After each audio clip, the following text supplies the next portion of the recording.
Hello dear students, कैसे आप सभी? आशा करते हैं अच्छे होंगे। और आप लोगों के लिए एक नई खुशखबरी है। यूपी बोर्ड ने इस बार जो सैंपल पेपर है वो रिलीज कर दिया है। बहुत टाइम से बच्चे वेट कर रहे थे सर, बहुत टाइम से बच्चों का कमेंट्स आ रहा था यूपी बोर्ड कब अपना सैंपल पेपर रिलीज करेंगे, इस साल का पेपर किस पैटर्न पे होगा, ये हर एक बच्चे का क्वेश्चन था।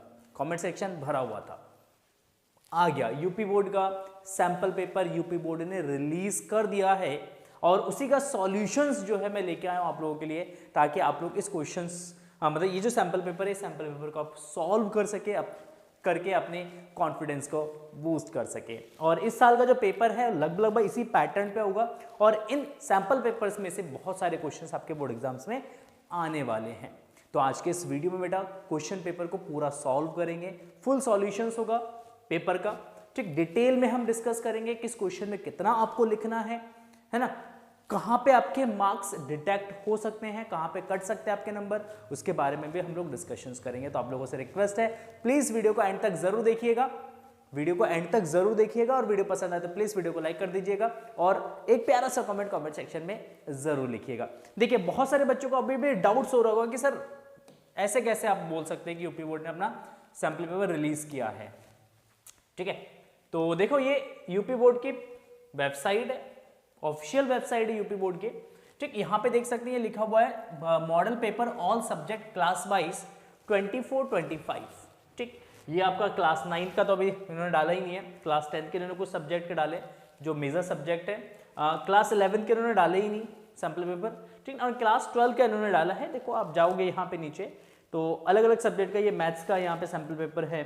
नीचे आओगे आप तो यहाँ पे आपको दिखेगा क्या है, मैथ्स हो गया, ठीक है। बाकी सब्जेक्ट ये फिजिक्स हो गया, केमिस्ट्री होगा, बायोलॉजी हो गया आपका, ठीक। जो भी आपके सब्जेक्ट, जिस भी सब्जेक्ट की मॉडल्स पेपर आपको चाहिए, आप जाओ इस वेबसाइट पे और जाके अपना जो मॉडल पेपर है, सैंपल पेपर जो है उसको डाउनलोड करो, ठीक है। तो चलिए स्टार्ट करते हैं आज के इस वीडियो को। और स्टार्ट करने से पहले आप लोगों से रिक्वेस्ट वही है, वीडियो को लाइक कर दीजिएगा, शेयर कर दीजिएगा अपने दोस्तों के साथ, ठीक। वीडियो पसंद आए तो प्लीज वीडियो को शेयर जरूर करिएगा। टारगेट है वीडियो पे 1000 लाइक्स का, ठीक। 1000 लाइक्स का टारगेट्स रखते हैं बेटा। और बहुत ही जल्द जो है कल या परसों में बेटा रिवीजन वीडियोस अपलोड होंगे चैनल पे। रिवीजन वीडियोस आपके बन चुके हैं, रिवीजन वीडियो जो है चैप्टर वाइज वो हम लोग डालने वाले हैं, ताकि आप अपने सिलेबस को फिर से, क्योंकि हमारे पास करीब करीब 2 मंथ्स का टाइम है और 2 मंथ्स के टाइम में हम अपने सिलेबस को रिवाइज कर सके, इफेक्टिव तरीके से रिवाइज कर सके। मेरी कोशिश ये रही है कि जो रिवीजन वीडियो उसको शॉर्ट रखा जाए और शॉर्ट टाइम के अंदर हम सारी चीज़ें बहुत इफेक्टिव तरीके से कवर कर सके। तो आप लोगों से रिक्वेस्ट है रिवीजन वीडियो को भी बहुत प्यार दीजिएगा। अब रिवीजन सीरीज स्टार्ट होगा, साथ साथ में हम इंपॉर्टेंट क्वेश्चंस भी डिस्कस करते रहेंगे। तो चलिए स्टार्ट करते हैं आज के इस वीडियो को। और वीडियो को स्टार्ट करते देखो सेक्शन ए, खंड अ, जो आपका खंड अ है, ठीक है ना, खंड अ। देखो इसमें पहला क्वेश्चन आपका है, बहुत सिंपल सा क्वेश्चन है। फर्स्ट क्वेश्चन है विद्युत फ्लक्स का मात्रक है। विद्युत फ्लक्स का मात्रक क्या है? तो विद्युत फ्लक्स का मात्रक पहला ऑप्शन है न्यूटन पर कूलम है, सेकंड और थर्ड ऑप्शन आपका वोल्ट इनटू मीटर है, नेक्स्ट आपका वोल्ट पर मीटर है, न्यूटन मीटर पर कूलम है, ठीक। देखो फ्लक्स क्या होता है बेसिकली, तो फ्लक्स होता है phi is equal to E into A, ठीक। ई का यूनिट होता है वोल्ट पर मीटर, एरिया का होगा मीटर स्क्वायर, मीटर से मीटर कैंसिल हो जाएगा तो ये आपका जाएगा वोल्ट मीटर, क्या जाएगा भाई, वोल्ट इनटू मीटर। तो इसके अकॉर्डिंग अगर बात करेंगे तो ऑप्शन नंबर हमारा थर्ड जो है ये करेक्ट है। ऑप्शन थर्ड जो है ये करेक्ट है बेटा, option third is the correct answer. Next ख पार्ट है क्वेश्चन का, चुंबकीय क्षेत्र बी में बेग यू से गतिमान, ये बी है बेटा, हाँ बेग बी यू से गतिमान आवेश के कण पर लगने वाला बल एफ है। मतलब एक समान चुंबकीय क्षेत्र में एक आवेश जो है वो गति कर रहा है और आपको बताना है कि उस आवेशित कण पर कितना बल लग रहा है, वो बल आपको जो है ज्ञात करना है। बताइएगा मुझे कमेंट सेक्शन में जल्दी से इस क्वेश्चन का क्या आंसर हो सकता है। देखो बल का फॉर्मूला होता है F is equal to that is q v B sine theta. ये ना होता है कि एक समान चुंबकीय क्षेत्र के अंदर अगर कोई कण जो है वो गतिमान है तो उस गतिमान कण पर कितना बल लगेगा, तो ये आपका जाएगा q B B sine theta. लेकिन इसको जब हम वेक्टर फॉर्म में लिखते हैं बेटा, तो वेक्टर फॉर्म में होता है क्यू वी क्रॉस बी। क्या होता है? Q v cross B. तो अगर हम इसके अकॉर्डिंग जाते हैं तो ऑप्शन नंबर थर्ड जो है अगेन सही है। Option number third Q bracket में यू क्रॉस बी है। यहां पे मैंने लिख दिया है क्योंकि थोड़ा सा ब्लर हो गया है, तो यहां पे मैंने लिख दिया है q u cross B, that is the correct answer. बहुत सिंपल सिंपल सा क्वेश्चन पूछेगा बोर्ड एग्जाम में, बहुत सिंपल सा क्वेश्चन है, ज्यादा टफ नहीं है क्वेश्चन। ठीक है, चलिए नेक्स्ट गौ पार्ट है क्वेश्चन का। यदि ई तथा बी वैद्युत चुंबकीय तरंग के क्रमशः वैद्युत सदिश तथा चुंबकीय सदिश हो, तब वैद्युत चुंबकीय तरंग के संचरण की दिशा अनुदिश होती है। विद्युत चुंबकीय तरंग की दिशा किसके अनुदिश होती है वो आपको ज्ञात, उसको बताना है किसके अनुदिश होती है। तो अगर हम बात करें तो ये होती है ई क्रॉस बी के अनुदिश। जो वी वेक्टर होगा बेटा ये होगा ई क्रॉस बी के अनुदिश, ई क्रॉस बी के अनुदिश होगा। तो इसके अकॉर्डिंग अगर हम बात करते हैं तो ऑप्शन नंबर फोर्थ जो है हमारा करेक्ट होता है। ऑप्शन नंबर फोर्थ जो है करेक्ट होता है, ई क्रॉस बी दे रखा है आपका, तो ई क्रॉस बी जो है that is the correct answer. ठीक, ये आपका 3 क्वेश्चंस हो गए क ख ग। चलिए बात करते हैं नेक्स्ट क्वेश्चन की। देखो नेक्स्ट क्वेश्चन है घ नंबर है क्वेश्चन है 4 डायोप्टर और -2 डायोप्टर क्षमता के 2 लेंस संपर्क में रखे हैं, संयुक्त लेंस की फोकस दूरी होगी। संयुक्त लेंस की फोकस दूरी आपको बताना है। तो एक लेंस जिसका पावर है 4 डायोप्टर और दूसरे का है -2 डायोप्टर, तो टोटल पावर कितना होगा? तो टोटल पावर हो जाएगा बेटा यहाँ पे P = P1 + P2। तो एक का पावर है 4 और एक का है -2, तो ये आपका जगह प्लस का 2 ये पावर। बट फोकल लेंथ पूछा तो 1/P जो है या 100/P जो है ये F के इक्वल होगा। तो F = जो 100/2 कितना आएगा भाई? 50 प्लस का 50 सेंटीमीटर, क्योंकि P का वैल्यू पॉजिटिव है तो F भी हमारा पॉजिटिव आएगा। तो फर्स्ट ऑप्शन जो हमारा करेक्ट है 50 centimetre, that is the correct answer. ठीक, जिस भी क्वेश्चंस का आंसर आपको पता है बेटा कमेंट सेक्शन में लिखिएगा जरूर, है ना, कमेंट सेक्शन में जरूर लिखिएगा। नेक्स्ट क्वेश्चन है एक धातु के पृष्ठ पर 6 इलेक्ट्रॉन वोल्ट ऊर्जा के फोटोन आपतित होते हैं, तब उत्सर्जित फोटो इलेक्ट्रॉन्स की अधिकतम ऊर्जा 4 इलेक्ट्रॉन वोल्ट होती है। निरोधी विभव होना चाहिए। निरोधी विभव का मान आपसे पूछा है। देखो निरोधी विभव का मान पूछा है तो निरोधी विभव का मान क्या होगा यहाँ पे? तो सिंपली हम इक्वेशंस यूज करेंगे। Kinetic energy is equal to h nu minus h nu naught. देखो h न्यू आपतित फोटोन की ऊर्जा है भाई कितना? 6 इलेक्ट्रॉन वोल्ट, और जो आपका इलेक्ट्रॉन के तब उत्सर्जित फोटो इलेक्ट्रॉन की अधिकतम ऊर्जा कितना है? 4 इलेक्ट्रॉन वोल्ट। कितना है? ये 4 इलेक्ट्रॉन वोल्ट है। रुक जाओ 1 मिनट। एक धातु के पृष्ठ पर 6 इलेक्ट्रॉन वोल्ट ऊर्जा के फोटोन आपतित होते हैं, तब उत्सर्जित फोटो इलेक्ट्रॉन की अधिकतम ऊर्जा, मतलब उत्सर्जित फोटो इलेक्ट्रॉन की अधिकतम ऊर्जा मतलब ये काइनेटिक एनर्जी की बात कर रहा है। काइनेटिक एनर्जी इतनी है तो निरोधी विभव होना चाहिए। तो सिंपल सी बात है, काइनेटिक एनर्जी और निरोधी विभव में ही रिलेशन होता है। ई के इज इक्वल टू होता है बेटा ई वी नॉट, इधर ई वी नॉट, और काइनेटिक एनर्जी ही आपका दे रखा है कितना? 4 electron volt, that is E V naught. तो यहाँ से ई से ई कैंसिल हो तो V naught is equal to आपका जब 4 वोल्ट। बट यहाँ पे आंसर इलेक्ट्रॉन वोल्ट में दे रखा है। ये क्वेश्चंस की मिसप्रिंट है या गलती है आप बोल सकते हैं। निरोधी विभव क्योंकि वोल्ट में होना चाहिए, इलेक्ट्रॉन वोल्ट में एनर्जी होता है, काइनेटिक एनर्जी होता है। ठीक, तो इसके अकॉर्डिंग ऑप्शन जो है ए जो है बेटा करेक्ट होना चाहिए। ऑप्शन ए 4 इलेक्ट्रॉन वोल्ट तो नहीं होना चाहिए बट 4 वोल्ट होना चाहिए आंसर में। ठीक है, चलिए कोई बात नहीं, ऑप्शन नंबर ए जो है इसका करेक्ट होगा। नेक्स्ट आपका 4 नंबर है, 4 है पी प्रकार का अर्धचालक बनाने के लिए शुद्ध जर्मेनियम में मिलाया जाने वाला अपद्रव्य होता है। देखो पी प्रकार का अर्धचालक अगर आपको बनाना है, पी टाइप सेमीकंडक्टर्स अगर आपको बनाना है तो यहां पे 3 संयोजकता वाले अशुद्धियों को मिलाना पड़ेगा।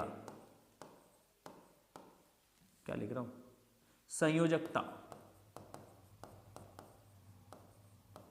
3 संयोजकता वाली अशुद्धि उसके अंदर मिलानी पड़ती है। ठीक ना, पी टाइप सेमीकंडक्टर्स के अंदर।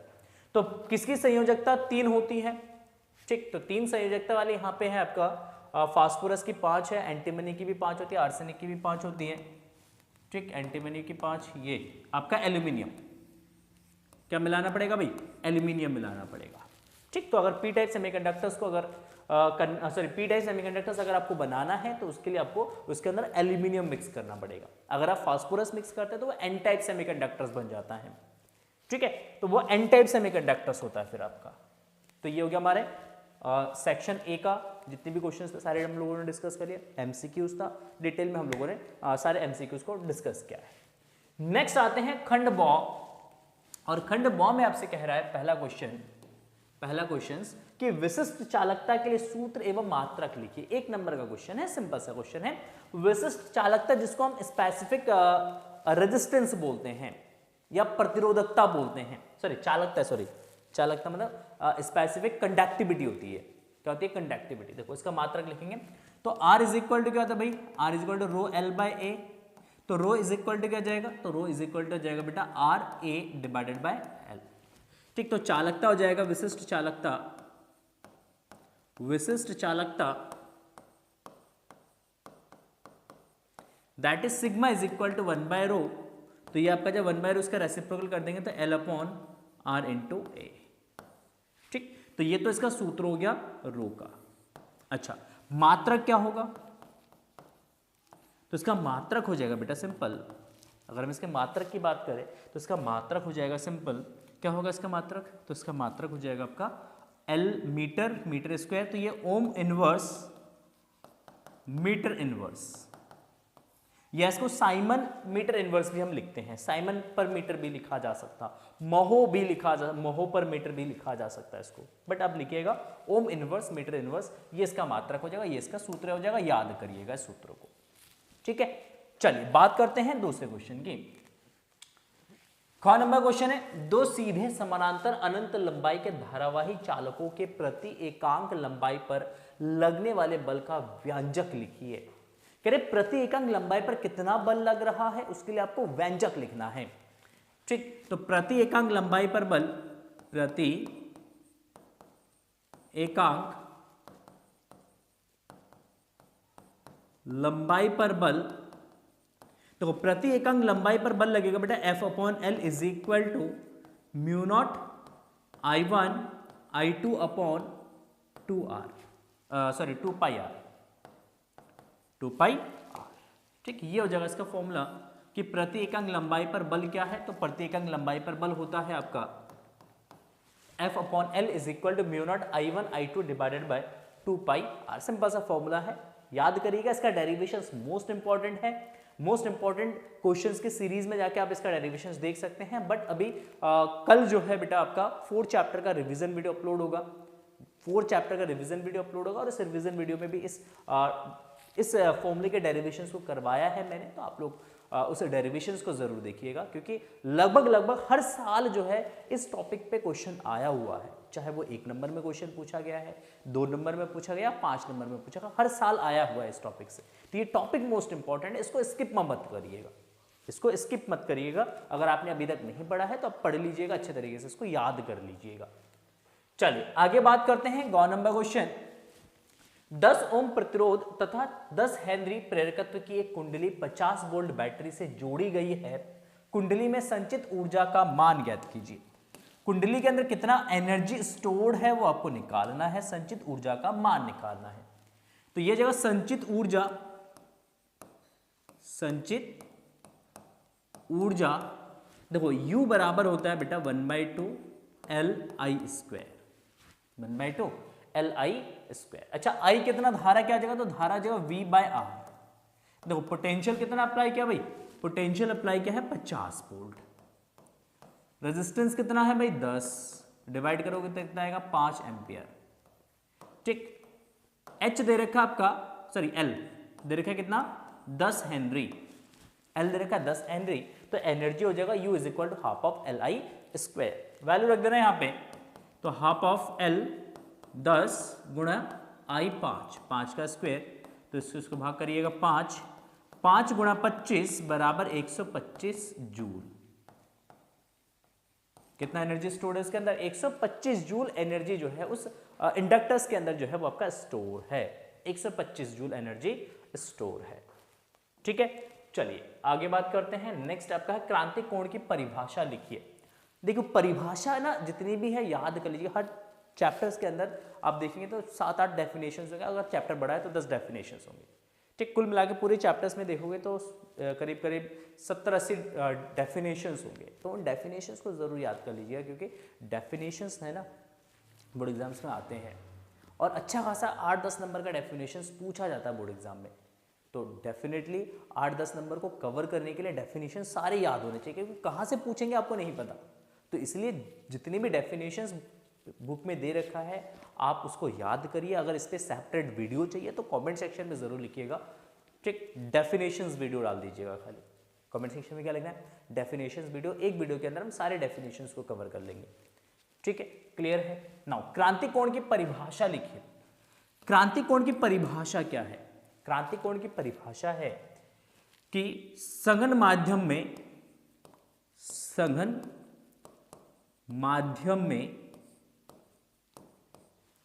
बना वह आपतित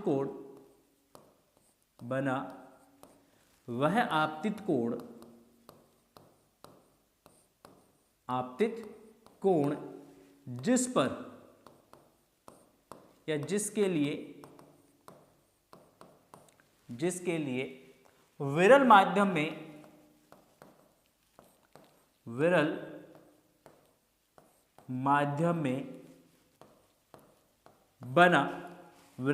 में बना अपवर्तन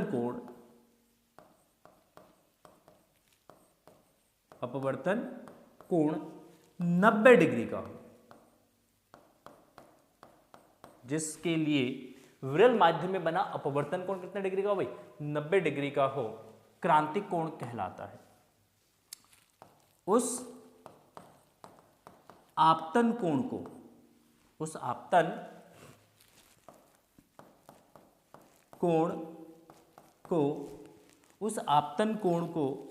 वो क्या कहते हैं? उस आपतन कोण को सॉरी क्रांतिक कोण कहते हैं। क्रांतिक कोण कहते हैं। ठीक है, तो ये हमारा हो गया डेफिनेशन। ये हो गया हमारा डेफिनेशन। क्या हो गया डेफिनेशन भाई? कि सघन माध्यम में बना वह आपतित कोण जिसके लिए विरल माध्यम में बना अपवर्तन कोण कितना है भाई? 90 डिग्री का हो, तो उस आपतन कोण को क्या कहते हैं? हम क्रांतिक कोण कहते हैं। सिंपल सा डेफिनेशन से याद करिएगा, एक बार में डेफिनेशन याद हो जाए, बहुत सिंपल लैंग्वेज में मैंने आपको लिख के दिया है। ठीक, चलिए बात करते हैं नेक्स्ट क्वेश्चन। हाइड्रोजन के प्रथम बोहर कक्षा की त्रिज्या 0.53 एंगस्ट्रॉम है, तृतीय बोहर कक्षा की त्रिज्या ज्ञात कीजिए। देखो फर्स्ट कक्षा की त्रिज्या दे रखा है, आपको थर्ड कक्षा की त्रिज्या निकालनी है। ठीक, सिंपल सा क्वेश्चन है। अगर आपने एटम चैप्टर का वन शॉट वीडियो नहीं देखा बेटा, आप जाके एटम चैप्टर का वन शॉट वीडियो जरूर देखो, क्योंकि वन शॉट वीडियोस के अंदर बेटा हम लोगों ने डिटेल में हर एक चैप्टर्स को बारीकी से हम लोगों ने डिस्कशन किया है। हर एक टॉपिक्स को हमने उसके अंदर क्या करा भाई? कवर अप किया है। तो आप जाओ जाके वन शॉट वीडियो देखो, एटम्स का, न्यूक्लियाई का, हर एक चैप्टर्स का वन शॉट वीडियो मैंने डाल रखा है, जिसके अंदर हम 4-5 घंटे के अंदर, जो बड़े चैप्टर है वो 4 से 5 घंटे के अंदर कवर है, जो छोटे छोटे चैप्टर्स है 2-2.5 घंटे के अंदर कवर किया गया है।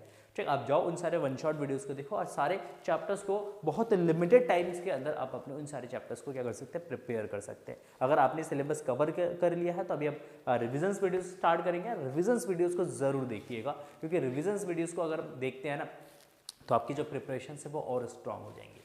ठीक, कौन सा टॉपिक किस किस साल में पूछा गया वो तक हम लोगों ने डिस्कशंस किया है रिविजन्स वीडियो के अंदर। उससे आपको आइडिया मिल जाएगा कि कौन सा टॉपिक्स हमें बहुत अच्छे तरीके से प्रिपेयर करना है, किस टॉपिक को हम छोड़ सकते हैं या थोड़ा सा मुझे कम टाइम देने की ज़रूरत है, तो वो भी आप लोग रिविजन्स वीडियो के साथ कवर अप कर सकते हैं। तो चलिए देखो, बोर्ड कक्षा की त्रिज्या आपका प्रथम कक्षा की त्रिज्या दे रखा है R0, दैट इज 0.53 एंगस्ट्रॉम। देखो nth कक्षा की त्रिज्या, nth कक्षा की त्रिज्या, nth कक्षा की त्रिज्या है बेटा Rnth, that is what? That is R0 n square. तो n का वैल्यू अगर हम थर्ड रख दे, क्योंकि हमें थर्ड कक्षा की त्रिज्या निकालनी है, तो आर nth हो जाएगा बेटा आपका, सॉरी थर्ड, आर थर्ड, तो ये आपका हो जाएगा बेटा आर नॉट 0.53 इंटू 3 का स्क्वायर, 3 का स्क्वायर 9, तो 0.53 इंटू 9, 9 या 27, 27 का 7 से लगा 2, 9 पंजे 45, 45 46 47, 47 47, 2 प्लेस बाय डेसिमल है, एंगस्ट्रॉम हो जाएगा। ठीक है, तो 4.77 एंगस्ट्रॉम जो है ये रेडियस है थर्ड ऑर्बिट की, मतलब हाइड्रोजन परमाणु की तीसरी कक्षा की जो त्रिज्या है वो 4.77 एंगस्ट्रॉम है। ठीक है, चलिए बात करते हैं नेक्स्ट क्वेश्चन। इलेक्ट्रॉन सूक्ष्मदर्शी में त्वरक के विभव का मान ज्ञात कीजिए जबकि इलेक्ट्रॉन का तरंगदैर्घ्य जो है वो 1 एंगस्ट्रॉम है। इलेक्ट्रॉन सूक्ष्मदर्शी में त्वरक के विभव का मान ज्ञात कीजिए, विभव का मान ज्ञात करना है, और जबकि इलेक्ट्रॉन का तरंगदैर्घ्य जो है वो 1 एंगस्ट्रॉम है। देखो तरंगदैर्घ्य का वेवलेंथ जो है लैम्डा इज इक्वल टू होता है 12.27 बटा root V angstrom, root V angstrom. देखो लैम्डा का वैल्यू देगा 1 एंगस्ट्रॉम, तो 1 angstrom is equal to 12.23 divide by root V angstrom. ठीक, एंगस्ट्रॉम से एंगस्ट्रॉम आपका क्या जाएगा भाई, कैंसल आउट हो जाएगा, तो root V is equal to क्या बचेगा, तो root V is equal to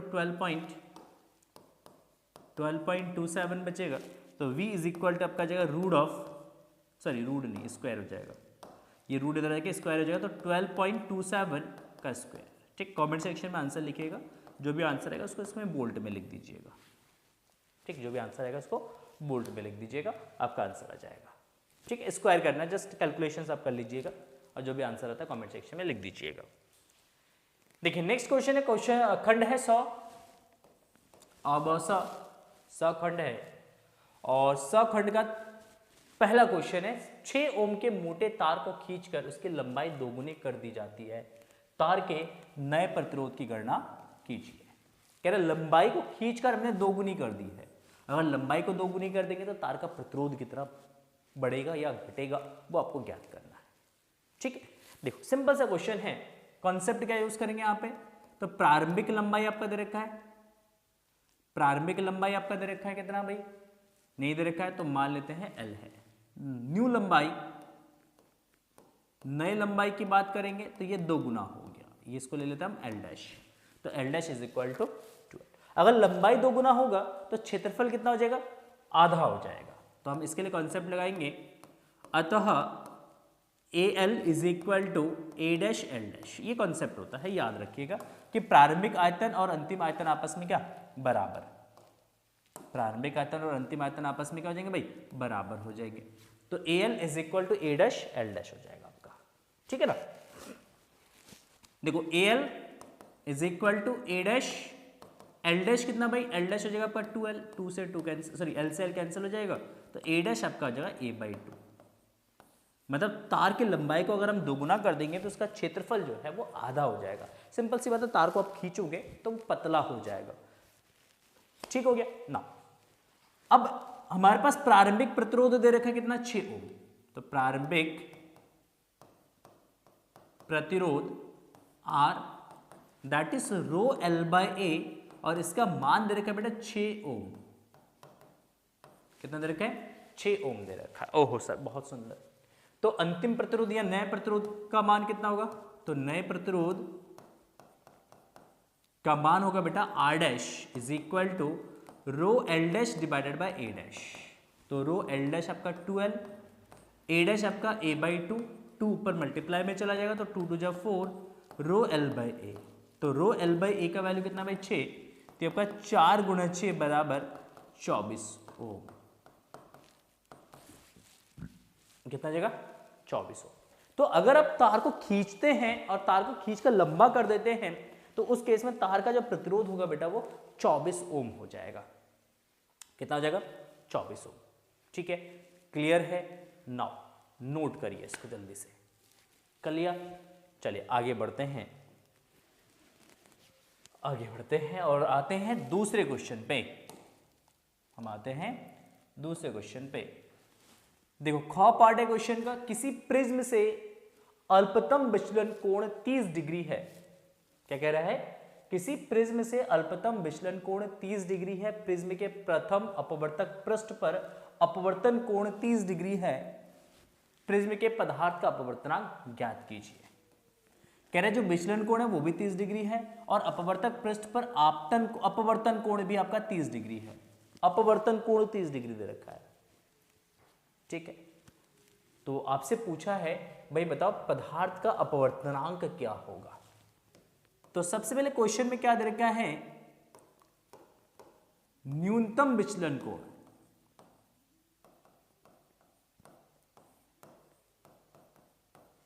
न्यूनतम विचलन कोण डेल एम कितना भाई 30 डिग्री, ठीक। प्रथम अपवर्तक पृष्ठ पर अपवर्तन कोण जो है वो आपका आर दे रखा है। अपवर्तन कोण देखो आर बराबर यहां पे दे रखा है 30 डिग्री, कितना दे रखा है 30 डिग्री, आर 30 डिग्री दे रखा है। तो प्रिज्म कोण कितना हो जाएगा, तो प्रिज्म कोण हो जाएगा ए बराबर दैट इज 2r। ए जो है वो 2r के बराबर होता है, तो 2r हो जाएगा बेटा आपका 30, तो यह आ जाएगा 60 डिग्री।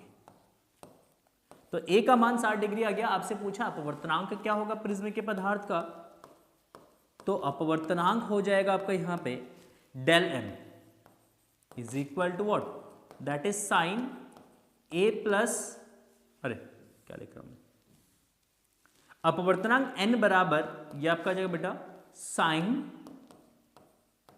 डेल एम प्लस ए बटा 2 डिवाइडेड बाय साइन ए बटा 2, साइन ए बटा 2। देखो साइन डेल एम आपका कितना है भाई 30 डिग्री है, तो 30 प्लस 30 बटा 2 डिवाइडेड बाय साइन ए बटा 2 60 बटा 2, अरे सॉरी ए ऊपर यहाँ पे ए का मान 60 डिग्री है, 30 डिग्री यहाँ पे 60 डिग्री आएगा क्योंकि ए आपका 60 डिग्री दे रखा है।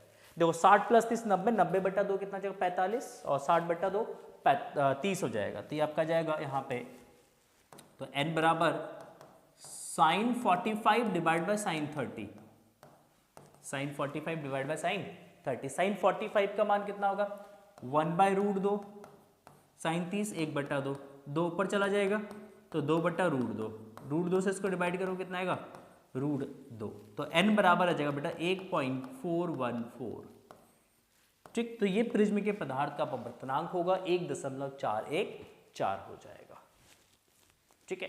तो सिंपल सा क्वेश्चन है, जस्ट आपको अपवर्तनांक का फॉर्मूला लगाना है और बेसिक सा ये कॉन्सेप्ट आपको यूज करना है। ये फॉर्मूला आपको याद होना चाहिए कि अगर आपके पास r दे रखा तो a कैसे हम फाइंड आउट करेंगे, a कैसे निकालेंगे हम लोग, ठीक है। तो a बराबर होता है 2r। इसके अलावा मैं यहाँ पे कुछ पॉइंट्स और बता देता हूँ बेटा और क्या क्या फॉर्मूलाज होते हैं इसके अंदर, ठीक। तो एक तो a होता है बेटा आपका 2r, ठीक, और del plus a is equal to होता है बेटा आपका i प्लस r के बराबर होता है, ठीक है। सॉरी i प्लस r नहीं, i प्लस e। एक फॉर्मूला होता है a is equal to r plus r dash होता है, और डेल एम के केस में तो del M plus A is equal to 2ib होता है, क्योंकि डेल एम के केस में i और e बराबर होता है, r और r डैश बराबर होता है। किसके केस में ये कंडीशन आता है del is equal to del M के कंडीशन में, del is equal to del M के कंडीशंस में आता है ये, तो ये याद रखिएगा बेटा, क्या करिएगा याद रखिएगा। तो नेक्स्ट क्वेश्चन आपका है परमाणु द्रव्यमान मात्रक AMU की परिभाषा दीजिए। किसकी परिभाषा दीजिए, AMU की परिभाषा दीजिए। इसका मान किलोग्राम तथा मेगा इलेक्ट्रॉन वोल्ट में व्यक्त कीजिए। 2 नंबर का क्वेश्चन है, 2 नंबर का क्वेश्चन है। 1 नंबर में सबसे पहले आपको डेफिनेशन लिखना है और नेक्स्ट पार्ट में आपको केवल AMU को केजी में कन्वर्ट, मतलब AMU हाउ मच केजी के इक्वल होता है वो आपको बताना है, और 1 AMU अगर मास का ही लॉस हुआ है तो कितना एनर्जी रिलीज करेगा वो आपको मेगा इलेक्ट्रॉन वोल्ट में व्यक्त कर रहा है, ठीक है। चलिए देखिए सबसे पहले AMU की परिभाषा हम लिखते हैं। न्यूक्लियर चैप्टर का भी 1 शॉट वीडियो अपलोड हुआ है बेटा, उसके अंदर AMU की पूरी डिटेल में हम लोगों ने डिस्कशंस किया था, ठीक। तो आप लोगों ने अगर न्यूक्लियर की 1 शॉट वीडियो नहीं देखा है, आप जाओ जाके न्यूक्लियर की 1 शॉट वीडियो को जरूर देखो बेटा, ठीक है ना। देखो सॉल्यूशंस इसका है AMU की परिभाषा 1